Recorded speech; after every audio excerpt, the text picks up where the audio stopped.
I'm the teacher, and typically when the teacher asks you to give an answer, in order to be respectful, that's what you do. So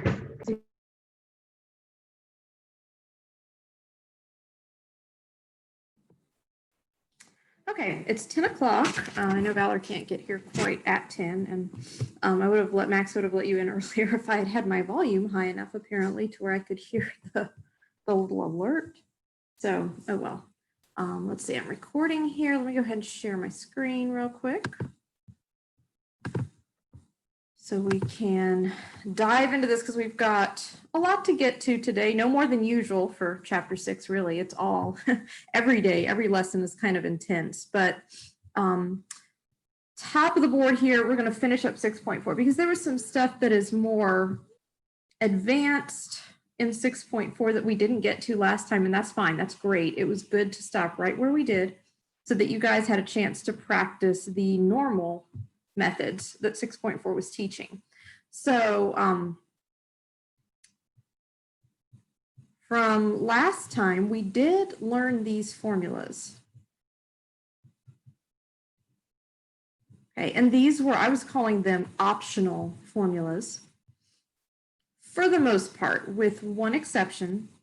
But we learned that if you have a little addition problem squared, instead of multiplying that painstakingly using FOIL or whatever, you can memorize this. This would be the result of your foiling anyway. Likewise, if you have a little subtraction problem squared, FOIL it out if you don't want to memorize this, or if you do memorize it, it's going to look very similar to what I just wrote down, but there's a minus sign in front of the 2 instead of a plus sign. That's the only difference. Okay, so those two are always optional in my book. Optional to memorize, optional to use. No matter where we are in this course, you can get away without them. On the other hand, maybe I should switch colors here because this is a different problem, or a different category here in a way. If you have a little addition problem and a little subtraction problem multiplied, there's Valor.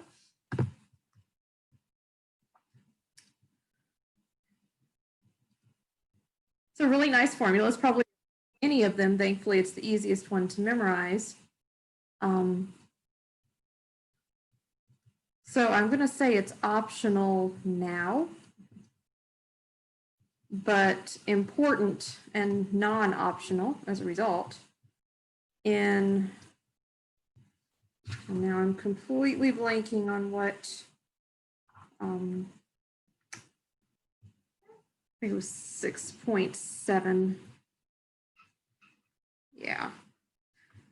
Couple of sections down the road, this formula will not be optional. So just bear that in mind. But we did look at these 3 formulas last time, and we did look at how you use them if you're going to use them. So the end of 6.4 is just going to be more of these formulas.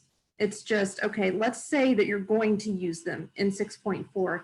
Here's some benefit to that. So maybe before you make your final decision whether or not to commit, particularly the orange ones, to memory at this point, we'll look at what they can do in terms of helping us with some of the harder problems. So that'll be the first thing we do, just so that we can kind of knock 6.4 just out of our lives, get it out of there. 9 and 11 from 6.4 homework. This is easier 6.4. This is more basic, what we learned last time. We will work that together. I'll have you guys work those problems for me. And just to make sure, because these are very, you can do these 2 things, you've got most of what you need out of the section that we just learned. And then after having talked about 9 and 11, we'll talk about whether it's feasible for you guys to have a 6.4 quiz in my hands by Thursday, because unfortunately, we're not going to be able to do this in class. It's 5 problems long, because 6.4 has just got a lot in there.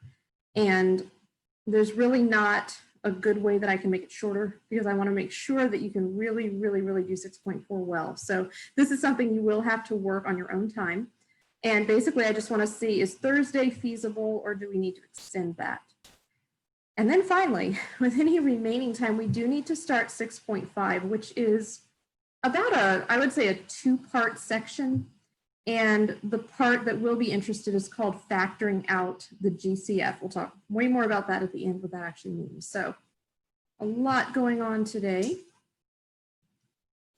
Okay, so here's the formulas that we learned last time. They are in this section optional, but let's look at ways they can help you if you do choose to use them.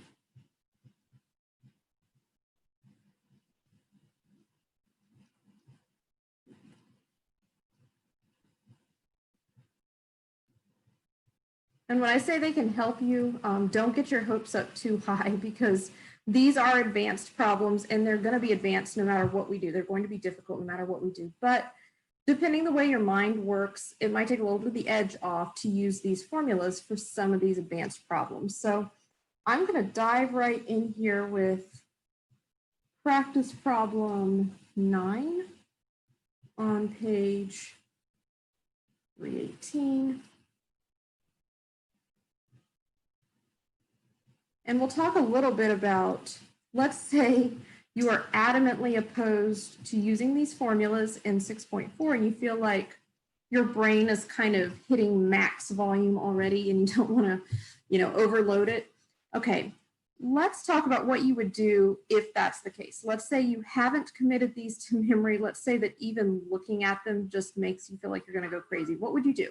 Well, you would still be able to work a problem like the one that I've written here, because you could, there's always that distributive property. Let me rewrite this. And they have cleverly done some grouping with parentheses and brackets that's totally unnecessary. So let's say that no formula is your preference. Let me take out those interior parentheses. So this is what I'm squaring in reality. And if I'm not going to be using the special formulas, I really want to expand it. I don't want to use the squaring kind of shortcut notation there. So if I rewrite it like that, what it turns into for you is just the distributive property over and over and over again. You would have a lot of different little multiplications. First, you'd have to take this 2, multiply it carefully. So that's 3 multiplications. Then just moving your way across, you would take your 3x, get 3 more multiplications. So it looks like we're heading for a total of 9 multiplications, which is, not good news, but just depending on what you prefer, it may feel like better news to you than having to use a formula. So take that negative y. So you would do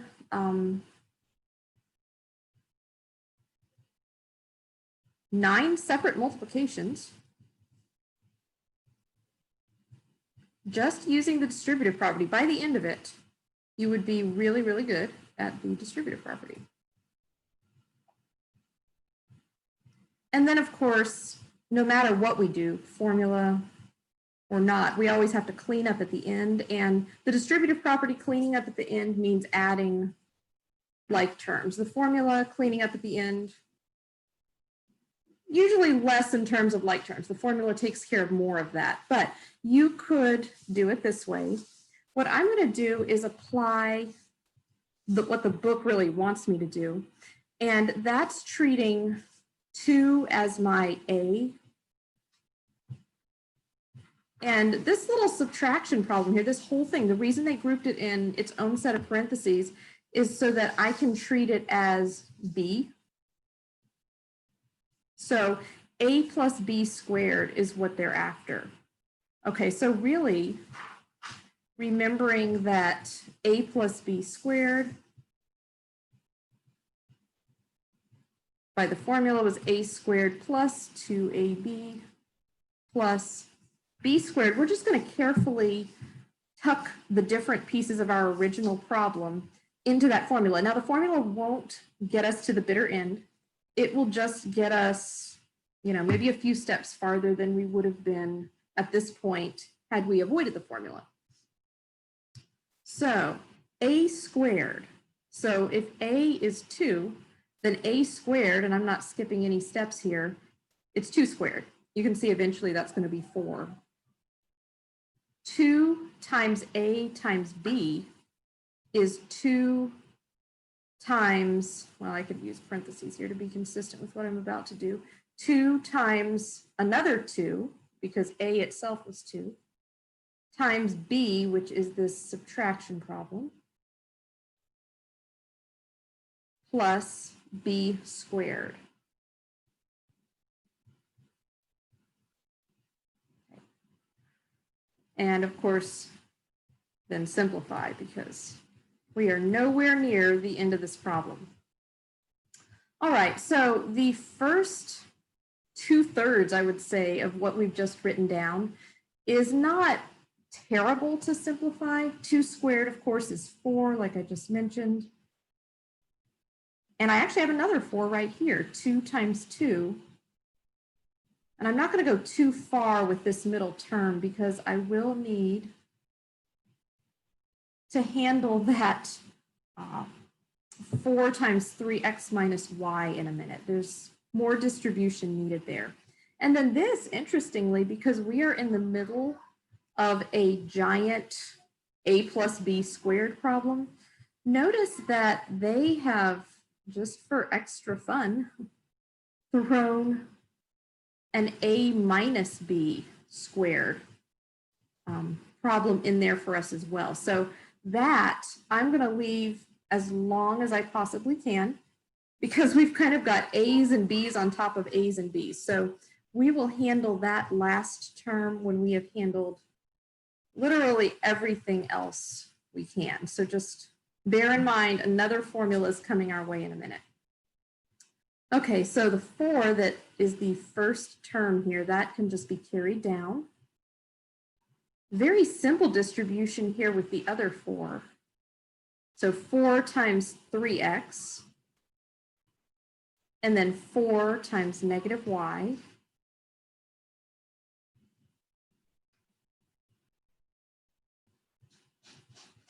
Okay, and then I have a subtraction problem squared, and that triggers the use of another formula. Okay, so this is a minus b squared. What that's going to be in the next step is whatever the first piece is squared minus, this time, 2ab plus b squared. And for us, the way this is going to work out now, 3x is actually a. They're attached to each other by multiplication, so they're considered one thing. And then the minus sign is just part of the formula, we might say. And then we've got y here at the end. That's going to be our b. Okay, so very carefully, let me write the 4 plus 12x minus 4y, so we don't lose that. I'm going to shift it over a little bit so that we have more room. Okay, that stays as is, and then we're told plus this whole thing, whatever that turns out to be. Okay, so a squared, very carefully, that is whatever 3x to the second power turns out to be. Then I've got my negative. The number 2, there's always a number 2 right there in the middle of any of these, or either of these a plus b, a minus b squared problems. Okay, so 2 times a times b. There's a once again, there's b, and then plus b squared, which is just y squared. So at long last, we've gotten to the point where we know there's no other hidden formula in this problem. It's just, at this stage, a little bit of like I guess that would be a 6.2 type of simplification on some of these terms, little 6.1 maybe. So let's just keep rewriting our 4 plus 12x minus 4y. Then when we square 3x, that means we square the 3 by itself. Oh, did you? Good job. Okay, and then we square the x. Here towards the end, we have like a 2 times a 3x times a y. That really doesn't do anything too interesting. The 2 times the 3 becomes a 6. The x and the y just have to remain x and y right next to each other like that. And then we have finally a plus y squared. All of that is the result. Now I look it over real carefully. I wasn't seeing any like terms popping out. So I guess we could say if there's any benefit to using the formulas here, it is that we didn't end up with like terms to clean up, but we had plenty of other problems. Yeah, I see a 4, let's see x to the first, y to the first, x to the second, xy, and y to the second. Yeah, no like terms hiding in there. So that's a super advanced problem, no matter which way you slice it. So it's not going to be typical. I think I've given you one like this in your upcoming homework, just so that you've gotten your feet wet with it and you can do it. And maybe you can test out the formula if you so desire, or try to avoid it entirely if you would prefer that as well. Let's see. I will just quickly, they're nasty. They feel a little bit like semi a waste of time because they are so far beyond everything else we're doing. But let's just do practice. I think I may leave out practice 11 because, no, I can't leave that out either. Goodness, they just keep throwing the hard problems here that are important to be able to deal with. So if we've got this, very similar to what I just did, it's just going to start with a different rule. Okay, of course, if you so desire, if you would like to absolutely avoid formulas, you could think this is 3x minus y minus 5, 3x minus y plus 5, and then those 9 multiplications again, just the 3x taking its turn, multiplying through the negative y, taking its turn, for 6 multiplications total, and then to round it off to 9 multiplications, you've got the negative 5. So you can do that with no formula, just repeated use of the distributive property. Or what they really want us to do is identify that we've got like A minus B. That little subtraction problem is grouped together to encourage us to treat it as one thing. And then once again, here's A plus B. So this is the formula that in a few sections you will need to have memorized. So A minus B times A plus B. Easiest one to memorize is A squared minus B squared. There is no middle term. Mostly because those opposite signs mean that if you were to FOIL this out the normal way, if you were to go A times A is A squared, A times B is simply A times B, negative B times A and negative B times B, these two middle terms are really opposites of the same thing. This is AB minus AB. You can reverse the order there. That's just going to zero out. Your middle term is gone, and what you're left with is A squared minus B squared. So it's not bad in terms of memory work. All right, what that will do for us here is we will have this thing is called A squared, that whole subtraction problem squared. And then B squared is the easy part. It's just a number. So what we might do is go ahead and take care of b squared before anything else happens, because that's the part that we know we can handle. And once again, they've decided to kind of stick a formula inside of a formula. This different a now, but they have this formula again. They're playing with that. So what that becomes is a squared minus 2ab plus b squared. That's what that becomes. Here it is down below. Oh, no. Oh, does somebody have a question? Stop me if you do, because I'm kind of going quickly through this one just because it's very similar. It's actually easier than the last one. I'm surprised. Once again, I'm surprised by the order the book did this. I should have looked it over more carefully. Okay, what happens next? We get 9x squared minus 6xy plus y squared minus 25. No like terms again. So you do have to use two of those formulas, but if you do, there are no like terms. So, and then I said I was very quickly going to talk about practice problem 11, just so that you get what will happen. I may not work this all the way down, but occasionally we have more than two polynomials that we're multiplying. And that can be confusing the first few times you see it, but the rules are the same. So what I like to do when I'm given something like this, you have the option, because multiplication doesn't care about order. You have the option of multiplying any two of these three things to start out with. I personally like to go left to right. So what I would do is first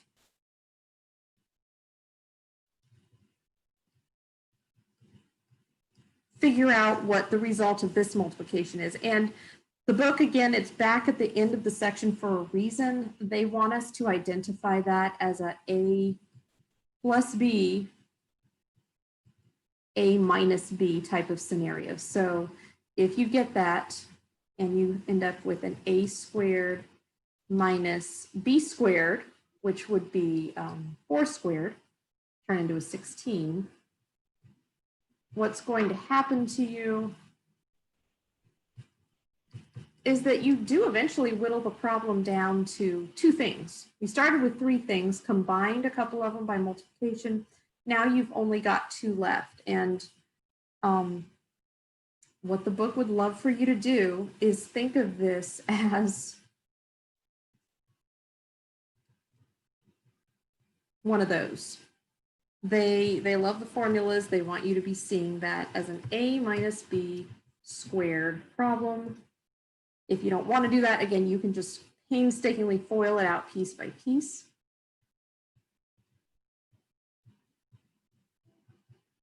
Okay, so that's the formula that they're after once again.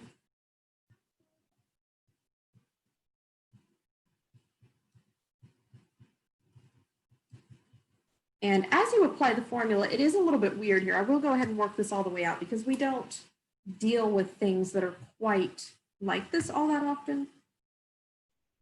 The powers of x, the numbers themselves are a little bit strange. So let me see, I have the formula there kind of in the way. So let me come down here.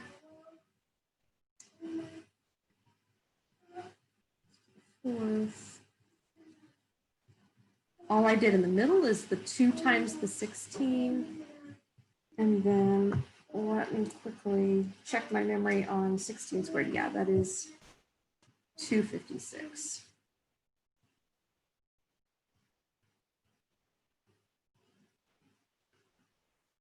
Okay, so again, just a couple of those will be assigned to you for homework today, just so that you can say you've done it, but I would much rather we focus on problems that are more like what we did last time. And that's the next thing on our agenda, is to look at a couple of 6.4 homework problems. Okay, so these are ones that hopefully you would have done. The answers are in the back of the book. We've got Number 9 and number 11, I stuck with the as basic as possible. So the first one is just, they would call this a binomial times a binomial. It's two parts polynomials multiplied to each other. Go ahead, and I'm not going to split you guys up because we're not going to have time to work enough problems that I can make it fair. So everybody grab a sheet of paper, start working this problem out. As soon as you have it where you think it's good, let me know. Or if you just get up to the point where you're stuck, let me know. One way or the other, this will appear in the notes in a few minutes. So take about 5 minutes, see what you can do with that problem.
Okay, Friends. I got 2x squared minus 2x minus 12. Yeah, that's exactly what I got. So let me fill this in. If I've got the x as the first piece that's being multiplied through, so x is 2x, add their powers, x times 4, and then switching to the -3, that is -6x, and finishing off with the -12. And as typical, somewhere in the middle there's those like terms. Minus 2x minus 12. Yeah, okay. Okay, great. So binomial times a binomial, where you could be using FOIL if you wanted to, or just calling it the distributive property over and over. Let's raise the stakes just a little bit. We're still going to start with a binomial here. 2x plus 3. What follows it is now a trinomial. So now we've got a 3-part thing here that it gets multiplied by. Additionally, sometimes we're not used to seeing x cubed. That's going to raise some of the powers up a little higher than in other problems. But take a stab at this. Let's see what we get. And I'll work it as well off to the side.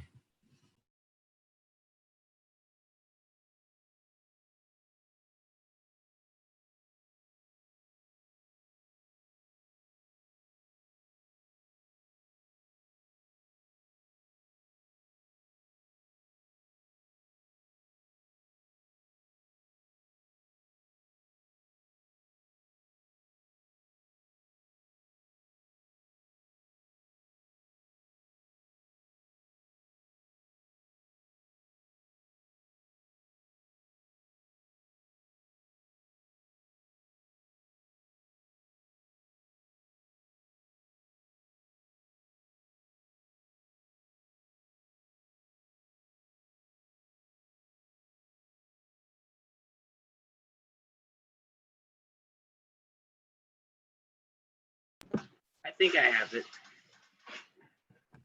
Okay, what did you get? It's pretty long, but I got 2x to the 4 minus 2x to the 2 plus 4x plus 3x to the 3 minus 3x plus 6. Okay, I was tracking there for a while. Okay, so 2x to the fourth minus 2x squared. And what happened after that?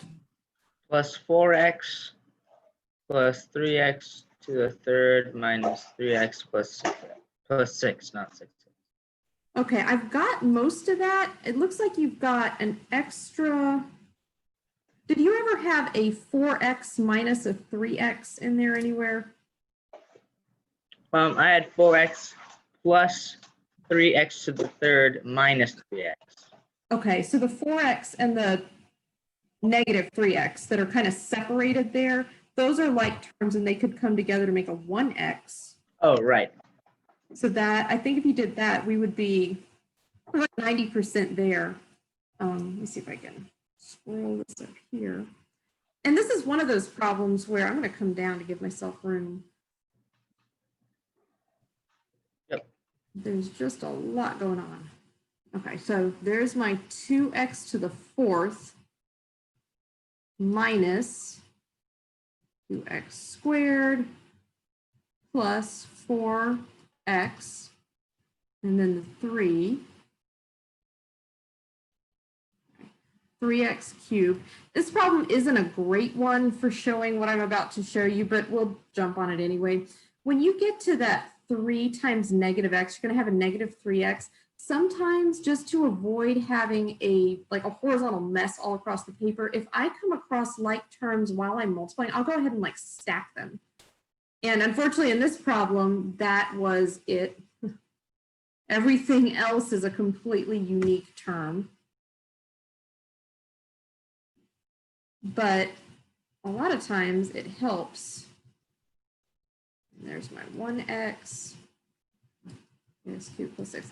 Another thing, now you would be good at this point. This is correct. This is the right answer. All the like terms are taken care of. But I guarantee you the book is always going to put these things in descending order, which is nice. The longer they get, it can be nice to see them organized a little bit. So even though it doesn't change the rightness or wrongness of the problem, it wouldn't bother me on a test or a quiz if you didn't do descending order, unless the problem said that for whatever reason. I don't usually make my problems say that. But just as a organizational technique, that's the way the book's going to write it.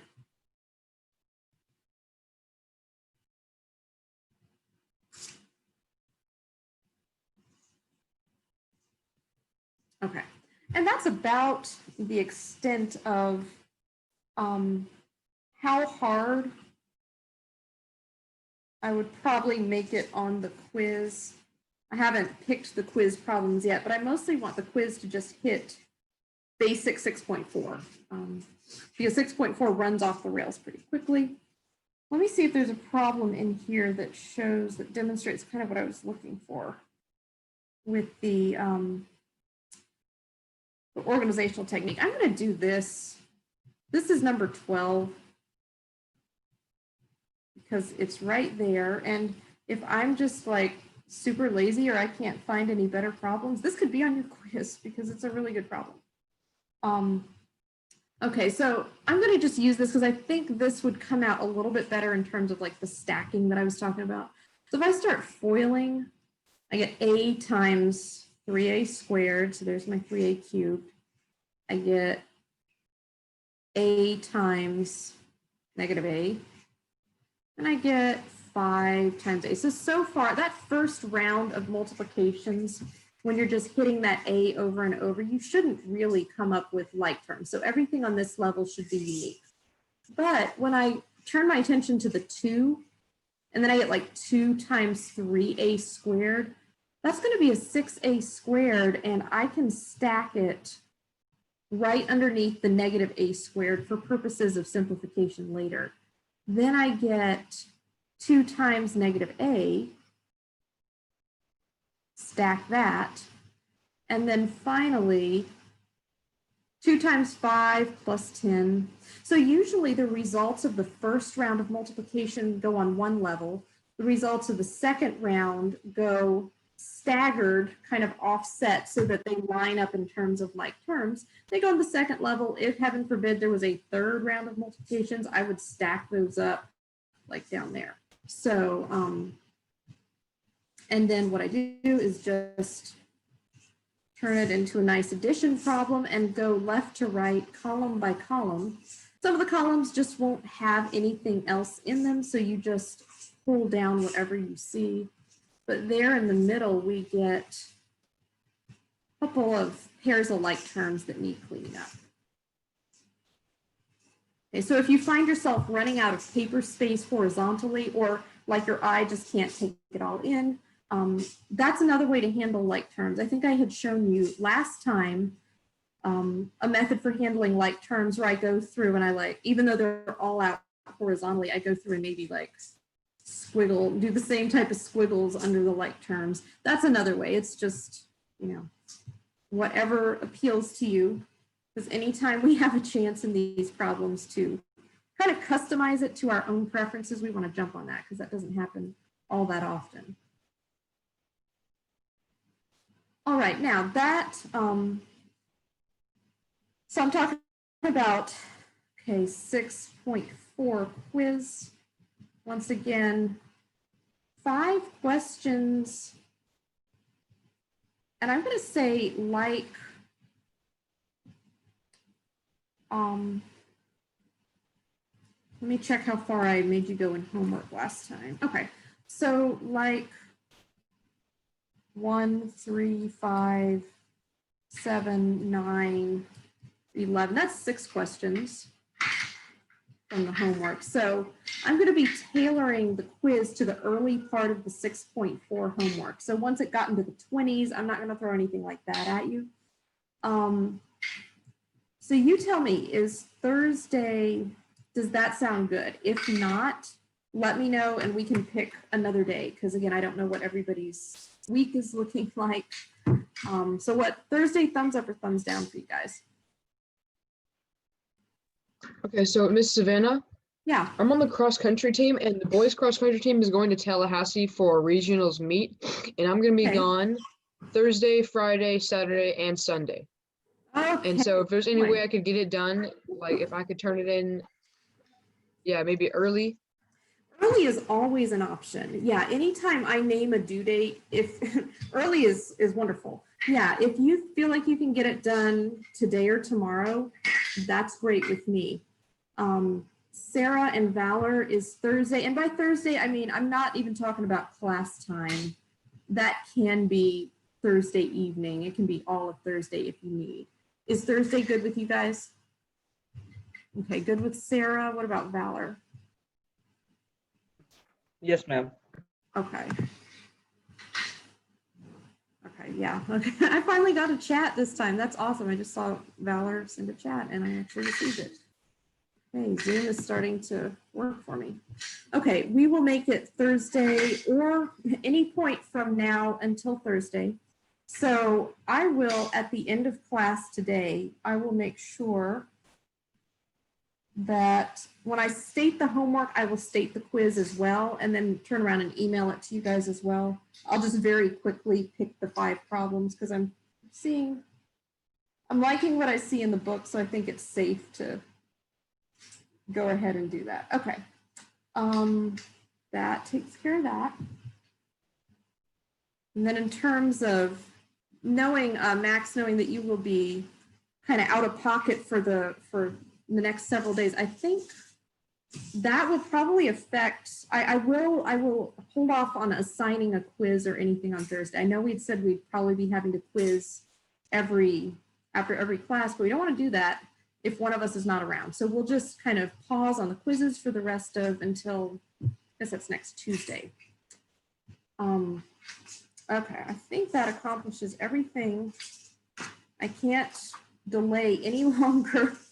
I have to talk about 6.5, which I should say, you know, full disclosure here, I happen to think the factoring is a lot of fun, but I will say it's really only fun after you've taken the class. It's not fun in the middle. So I have learned, I've come to appreciate it and see that it can be fun, but I don't expect anybody to agree with me at this stage.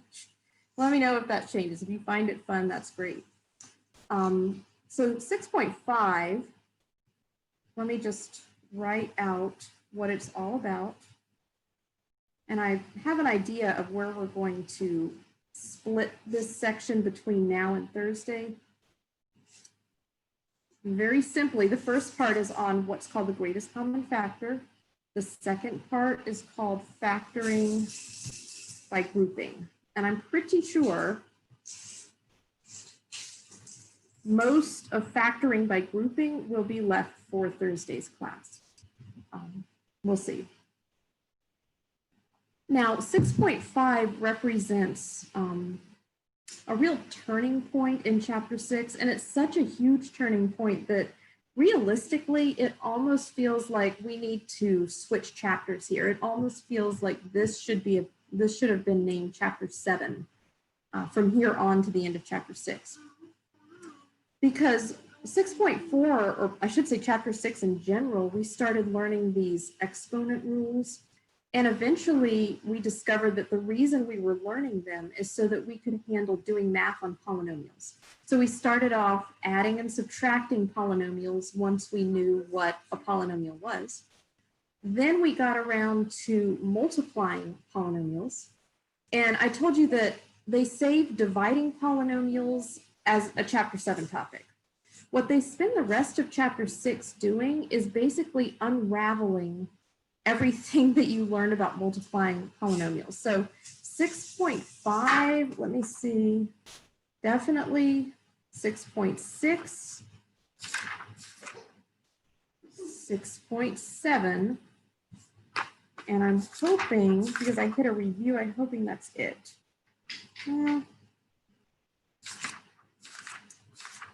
Basically, I'll put 6.8 in parentheses. It's kind of its own thing. We'll talk about 6.8 later. But the rest of chapter 6 deals with factoring polynomials, various types of polynomials. And factoring it's just like, was it? Rewinding, I'm going to call this rewinding the process of multiplying polynomials.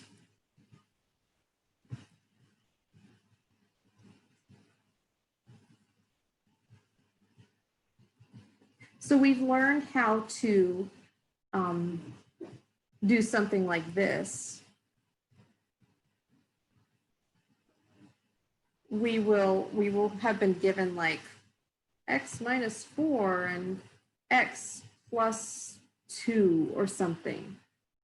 And we will have been told multiply this out. So we use our distribution, or we use our foiling. We get our x squared plus 2x minus 4x minus 8. We look for our like terms.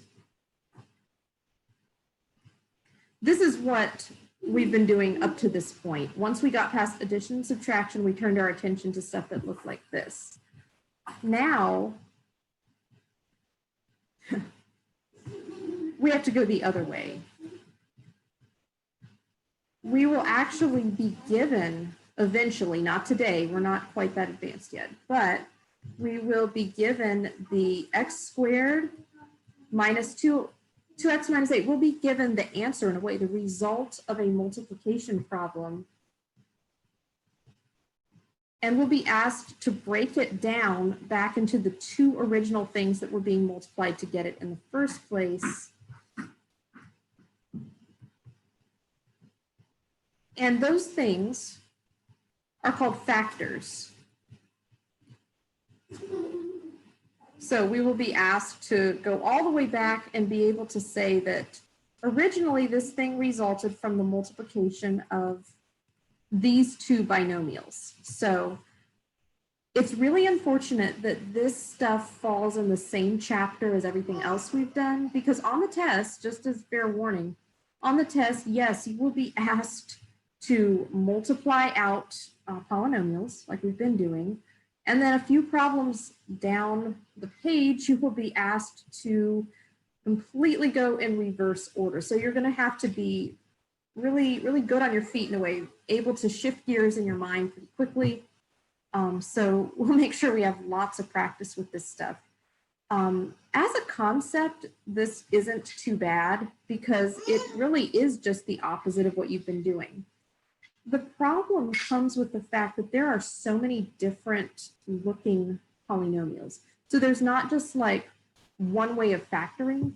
There's a whole handful of ways of factoring. And we're going to start very slowly. We'll learn the easiest one first, and then slowly raise the level of difficulty so that by the end of it, in a couple weeks, you're going to be able to factor any type of polynomial that you need to.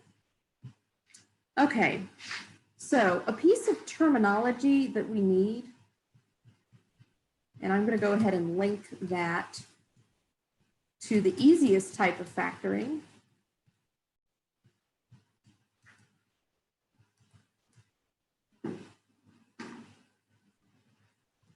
Factoring out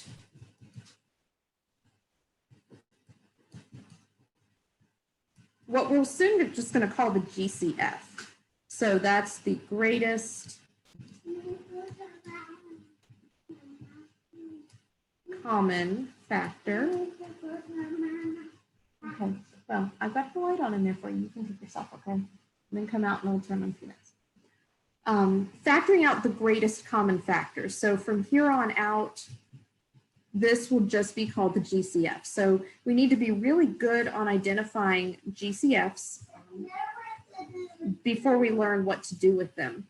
And a good way to kind of, well, hopefully a good way to remember what a GCF is to recall the least common multiple, which was the LCM. Usually, anytime we talked about least common stuff, it was in a denominator. So we didn't use the least common multiple label quite as often because usually it's used, and at this stage in algebra, it's used for finding least common denominators. That's where we've seen it the most. What a least common multiple is, if you have, for example, goodness, what's a good one? 3, 4, and 6.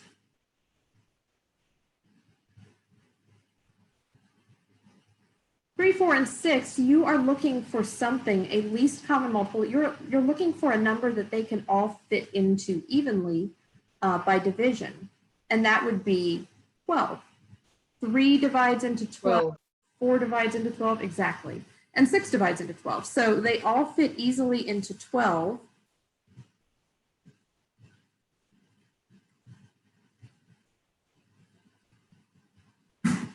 Okay, so they all divide evenly in, and the answer should be at least as big, if not bigger, than the largest number on that list, because occasionally you'll have cases where and I'm picking 3 numbers kind of arbitrarily here. Sometimes it's just 2, sometimes it's way more. Notice here that the least common multiple actually occurs on the list. So that happens sometimes when we're doing like the least common denominator. Check the boys' hands. You do? Oh yeah, you do. You've got your clear stuff on your hands. Okay. All right. Let me turn on his peanuts for him. He likes the pretty much every class period. Towards the, when it's getting on towards lunchtime, he gets to watch, if he's been good and quiet, he gets to watch the part of the Peanuts movie, which he likes. So let me see if I can find that here. Okay, we watch it every week. So where is it hiding?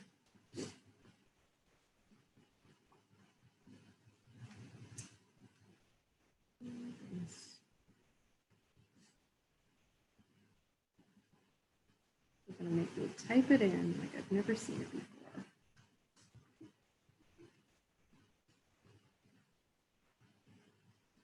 Here we go.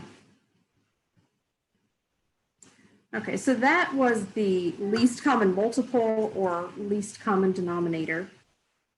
What we're going to be doing now is going in the other direction. So instead of looking for a number that is as big or bigger than any of those little numbers on our list, the greatest common factor is going to look for something that is at least as small as the numbers on the list. The greatest, said I wasn't going to keep writing that. The GCF is basically the opposite, and I should probably use that term loosely. The opposite of the LCM. So for example, let's say I've got 2, 4, and 8 again.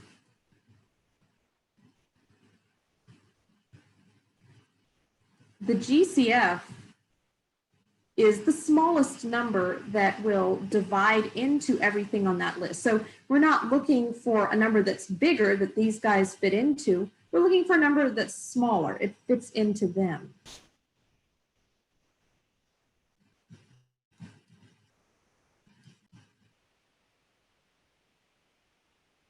Divides evenly. 2 and into 4 and into 8. And as you can see, once again, sometimes that number is actually on your list. At other times, that number is not on your list. So let me see if there's a good one. 25 and 15. Okay. So 15 can divide into 25, but it would leave a remainder. So that's off the charts. We have to think, what kind of numbers divide into 25 and 15? And you can kind of think that 15 is either 1 times 15 or it's 3 times 5. Those are the only options for 15. 25, thankfully 25 doesn't have a lot of options either. So you can see that if you split those numbers, if you just start what we would call now factoring those numbers, breaking those numbers down into their factors, the biggest one that they have in common is 5. Okay, so you can see that 5, in this case, it doesn't occur on our list of numbers individually, but it does fit into both of those numbers. So that's what a GCF does. So looking in the complete opposite direction from what we used to do with the least common multiple, least common denominator type of a thing. So let's practice a couple of those so that we get really good at identifying them. Well, I don't think I want to dive right into their practice problem because it uses variables too. Let's say we want the GCF of 20, 10, and 35. What would that be? Take a moment and see if you can kind of break down those numbers and figure out what is the largest number that divides into all 3 of them.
Is it 5?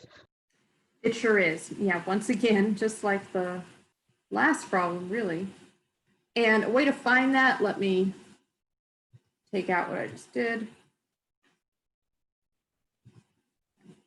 So if you think about all the possible ways you could factor these, and I usually start with 1. Any number is divisible by 1. So it sounds kind of lame because that never ends up being anything. But I'd write 20 could be 1 and 20, 2 and 10,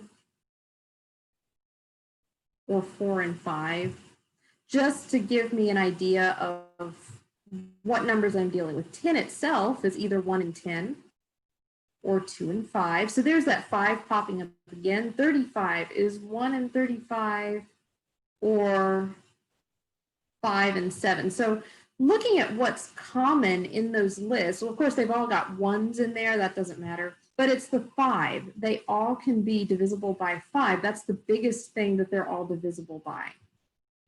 We'll do one more example that's just numbers. The book dives way too quickly into the variables. So let's say we have 32, 48, and 24. So just as a hint here, there's more than one number that divides into all of those. Again, we want the greatest one. We want the biggest. So see if you can figure out what the GCF would be in this case.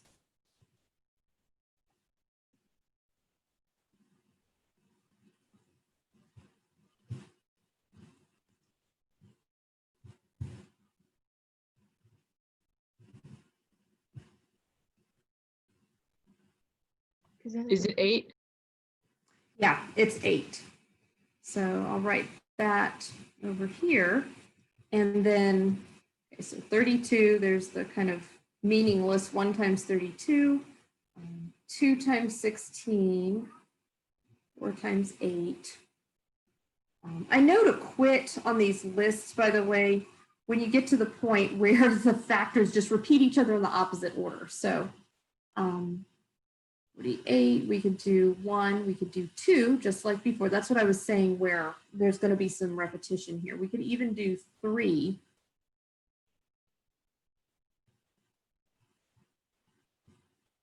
Six and 8, and then eventually you get to 8 and 6, so you know you're done. 24. This type of technique is going to come in handy later as part of why I'm introducing it here. 6 times 4, okay. So that was unnecessary as soon as they start repeating. So the thing that they, the largest thing, that the largest number that they all have in common is that 8. Now notice they were all divisible by 2. They were all divisible by 4. That's great. Those numbers just aren't the GCF, and that's what we're looking for. So 8's our answer. Now when we're dealing with variables, so when we've got X's and Y's, thankfully, in my opinion, it gets easier. And it wasn't super hard to find the GCF of these numbers, but you do have to think more than you do.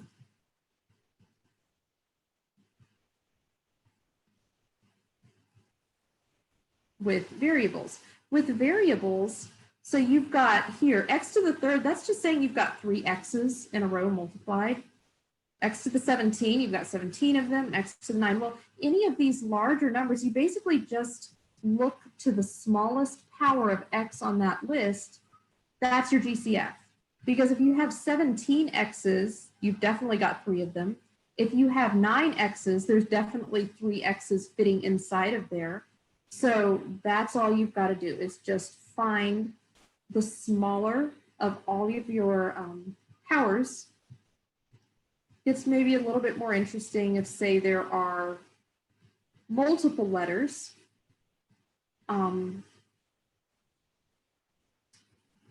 So here's a term that's got X's and Y's.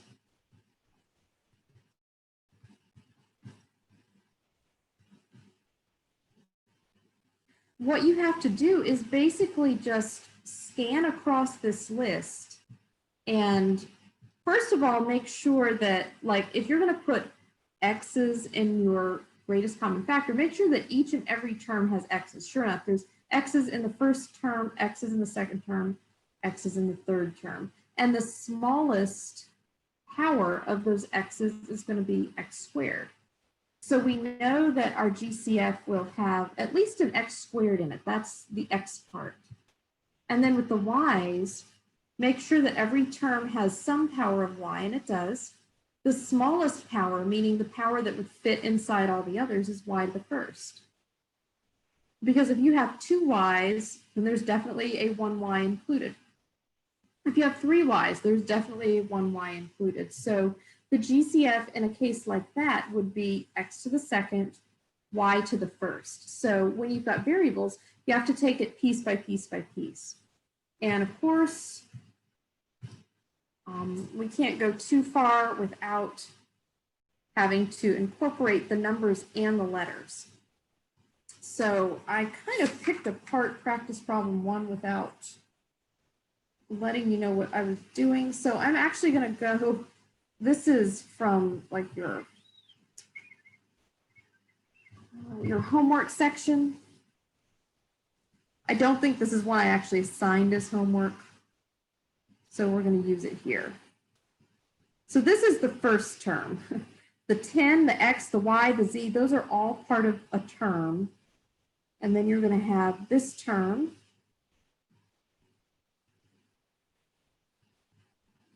And finally, x, z to the third. And what we have to do here is find the GCF. So that's going to involve finding the GCF of 10, 20, and 45. That'll be the number part. And then we'll have to think about the letters. Now we have to be careful here. They pulled a trick on us. There are X's in every term. There are Z's in every term, but there's not a Y in every term. There's only a Y in the first term. So there should be no Y in your GCF. So take a minute and just see what you can do with this. First, do the numbers and ignore the letters. Then do the X's, ignore everything else. And then do the Z's and ignore everything else.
Does anybody have an idea on just the number part of the GCF? If you're looking at the 10, the 20, and the 45, what would be just their 5, Yeah, maybe. 5. Kind of like we keep keep running into GCFs of 5. Okay, so that's got that part. And I told you could leave the y out because it doesn't occur in all 3 terms. What about the x's? Let me put an x to the first here. What is the smallest power of the x's?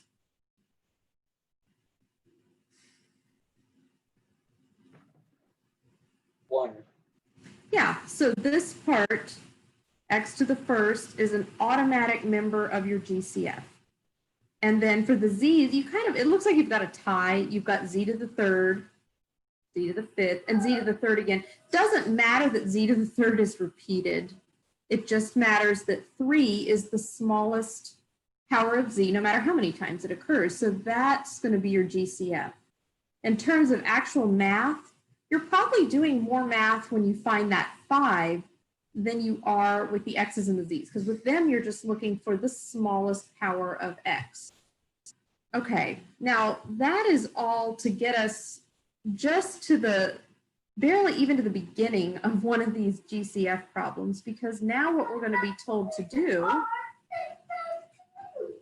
good, what we're going to be asked to do is we're going to be given a polynomial. So let me just, I'm going to throw us totally off the deep end here, but we're going to progress quickly from just finding the GCF of a bunch of terms to finding the GCF of a polynomial. And the directions are just going to say factor. They don't mention the GCF at all. Thankfully for us, the only type of factoring we know is GCF factoring. Okay, now here is a polynomial. It has 3 terms. So we have been finding the GCF of 3 terms. Now all that they did is they took 3 terms and they added them together. Add them together, you've got a polynomial, but it doesn't really affect finding the GCF. So what factoring means, remember that it's the opposite of multiplication. And just in terms of the operations we learn in math, this means you're going to have to use division to separate something into factors. Okay. For us, because we don't know any other methods, what? Because we had a big pile of sticks out there. Look, careful, don't trip on the cord. At this stage, that means automatically find that GCF and divide it out. Now, divide it out sounds scary because we haven't done division, or we haven't thought we've done division in a while. And this isn't the big polynomial division that comes in chapter 7. This division is going to be something you've known since 6.1. This is going to be the quotient rule. So I'll show you how this works. In the problem that we're looking at here, before we worry about any kind of division, we want to find that GCF first off. And it's kind of like a simpler version of what we just did. We think about the 6, the 9, and the 15. We ignore those x's completely and just think about the fact that the largest number to divide into 6, 9, and 15 evenly is going to be 3. And then we look at the x's, but we don't really get too far because the 9 doesn't have an x. And if you can find just one term that doesn't have an x, then that means there can be no x's in your GCF, because the C part of the GCF stands for common. This is something that all of the terms in your polynomial have to have in common. 2 of them have it in common, have x's in common. The one there in the middle does not. So really, that means our GCF is finished when we have written down the 3. Okay, the part that is new. And thankfully, because it's new, we don't even have to worry about 6.1 quotient rule yet. We're going to divide out the 3. So what that looks like, well, actually, there's a couple of different ways you can write that. I just like to rewrite my polynomial and just literally like write, okay, I'm dividing by 3 each and every term. That means the whole polynomial gets divided by 3 if each of its pieces gets divided by 3. And what's going to happen is, of course, after each division, I'm going to have a result. So 6x squared divided by 3 is just 2x squared. I want to keep that plus in the middle because this is a polynomial, so I do have to have, remember, a polynomial is a sum of terms, is a big addition problem. 9 divided by 3, just 3, plus 15x divided by 3 is just 5x.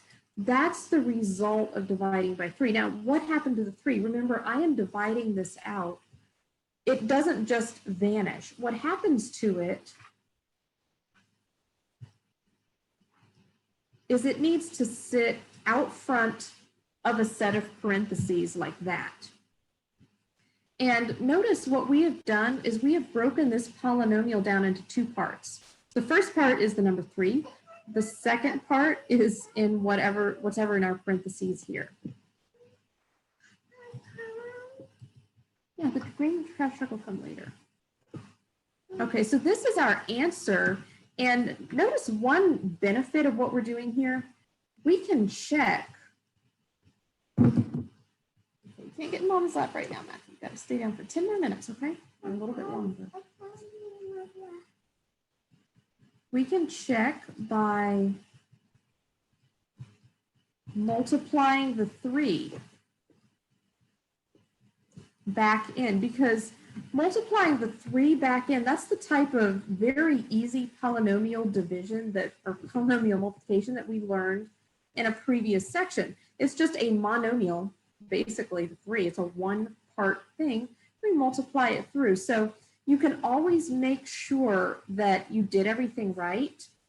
If I distribute that 3, I get 3 times the 2x squared, that would be 6x squared. 3 times the 3, that would be 9. 3 times the 5x, that would be 15x. So if you have time, and we don't always, but if you have time, just know that these are problems that you can check quickly. Okay, that was part A. Part B, again, the directions are to factor. For us, we only know how to factor a GCF now. And I love this problem because when you try to do that 2-step thing, you are going to hit a wall pretty quickly. The GCF of 3 and 8 is really just 1. And the GCF of x and y cubed, there is not 1. So if your GCF is just 1 and you're trying to divide it out, 1 is considered to be a meaningless GCF. I can't write it in. Okay. A meaningless GCF. If you get 1, basically you don't have to go any further. So I'm going to say not applicable there. Dividing out 1, that would leave the exact same polynomial. So the answer here is not factorable. This is great when it happens because not a lot of work for you to do. So if you get a GCF that's just the number 1, stop right there. Doesn't happen very often, unfortunately, but it does happen. Okay, and then the last part of this problem, 8 to the 4th minus 2a cubed. First thing we do, don't try to dive into the factoring until you have a good handle on what the GCF actually involves. So between 8 and 2, well, 2 is going to be the number, the largest number that divides evenly into both itself and 8. And then between the powers of a, you just look for the smaller one, and the smaller one is a cube. So we've got a two-part GCF here. It's going to require more care when we come to dividing it out. This is where we need that quotient rule. So we're dividing out 2a cubed. And the way that I personally like to do that is just rewrite the original polynomial. And then under each of the terms, write that 2a cubed, write the 2a cubed. So in terms of the numbers, it won't be difficult. We can all divide 8 by 2 and get 4. Remember, the quotient rule tells us top power minus bottom power. So I'll put in this step. We won't be putting in this step forever, but top power minus bottom power. You're going to get an a to the first power.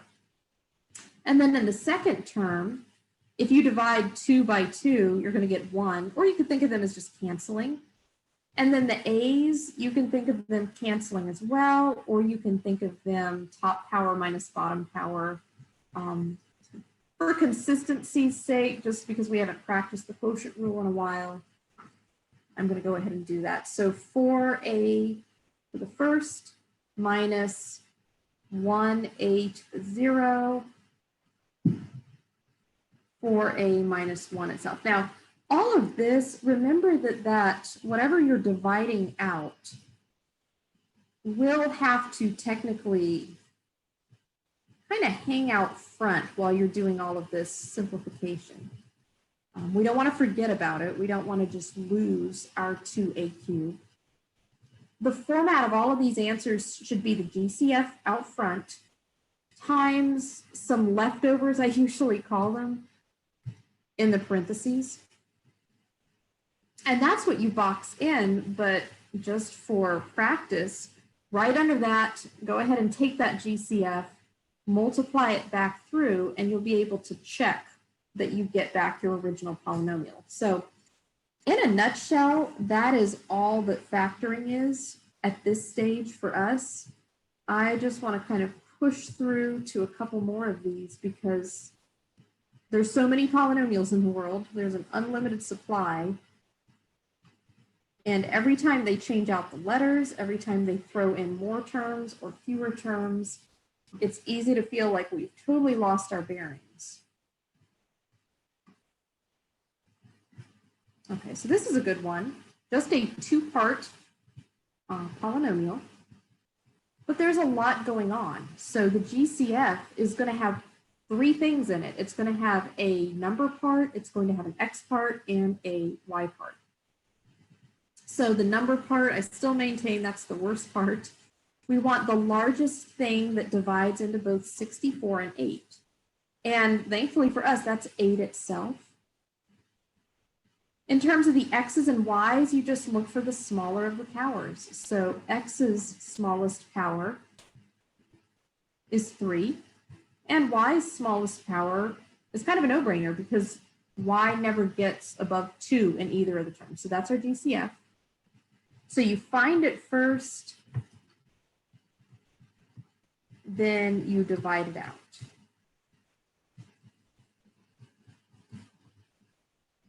Okay, so 64 x to the 5th y squared minus 8 x to the 3rd y squared. And lo and behold, as I'm writing this out, I'm noticing the GCF is actually that second term. Felt like I was seeing double, writing double there. Sure enough, the 8, the x to the 3rd, the y to the 2nd, we had our GCF sitting in the original polynomial and didn't realize it at first. Okay, so just to avoid losing the overall framework, this is what we've got going on. We've got that GCF, we divided out. Always should be the first thing and then a set of parentheses inside of which is going to go our leftovers. So we know that 8 into 64 is just 8. And when we come to the quotient rule for the x's, top power minus bottom power here is going to amount to no more than 5 minus 3. The y squareds will cancel out in my first term, and that brings me to the negative sign here in the middle. And because the GCF and the second term are identical, you don't even have to do any fancy quotient rule. You can just say that's just 1. It's probably easier to look at it as just cancel the 8s, cancel the x's, cancel the y's because everything matches.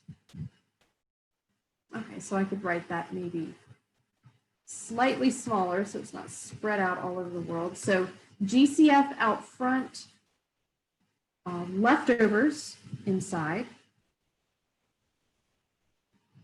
And I'm just going to get us through as many of these as possible. The method never changes, just the details change.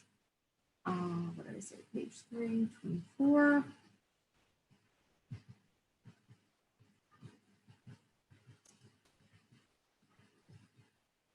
This one, it's longer, but there's really only one part of it that I would consider weird and tricky.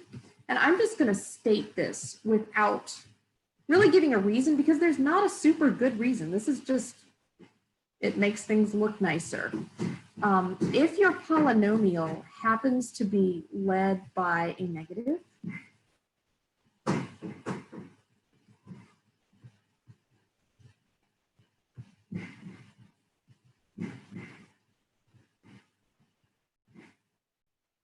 it's led by a negative, so there's a negative in front of that 9. We usually include that in the GCF. If you do not include it in the GCF, that's fine. The book, I think, shows it both ways. So in this particular problem,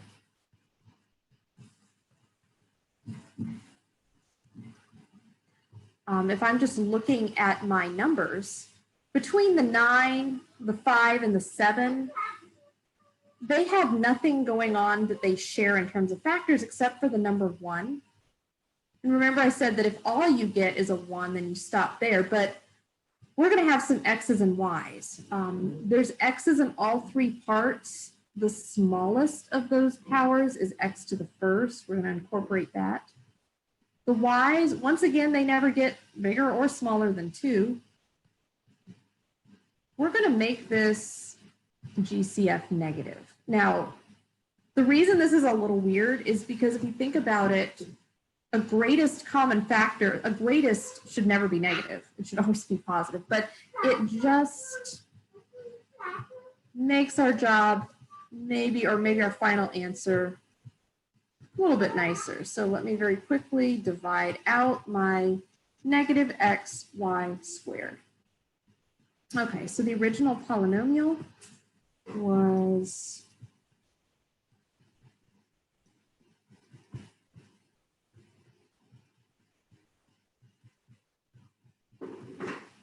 looking like that. And I very carefully take my weird negative GCF here. After I do that, after I cancel all of those, I gotta have the GCF sitting out to the front. And then here are the results. Okay, so negative 9 divided by like negative 1, I'm gonna have a positive 9. If I top power minus bottom power the x's, I'm gonna have an x cubed, x to the 3rd. The y squareds cancel, and that's gonna remain true across the boards. The y squareds are always gonna cancel. Dividing by a negative is gonna make all of these terms negative. And that's what I end up with at the end. So just as a mathematical tradition, they usually pull that out. Okay, let me do the homework and the quiz real quick. Quiz on 6.4, which is going to be 5 problems. These are their numbers: 4, 6, 8, 10, and 12. 1, 2, 3, 4, 5. That's your 5 problems from 6.4 to turn in. And then the 6.5 homework, just touching on what we did today. Let me keep this basic. 9, 11, 13, 15. And I'm going to throw 17 in there as a challenge. We didn't quite get this far. So I want to just give you guys a chance to play with that. And then we will pick up there and, kind of finish off with that. Okay. So we got through what we needed to get through. The quiz, again, is due Thursday, unless you want to get it to me earlier. And I will email all of this stuff out to you guys in a few minutes. So we hit 11:30, we're good to go. I will see those of you, except probably Max, on Thursday.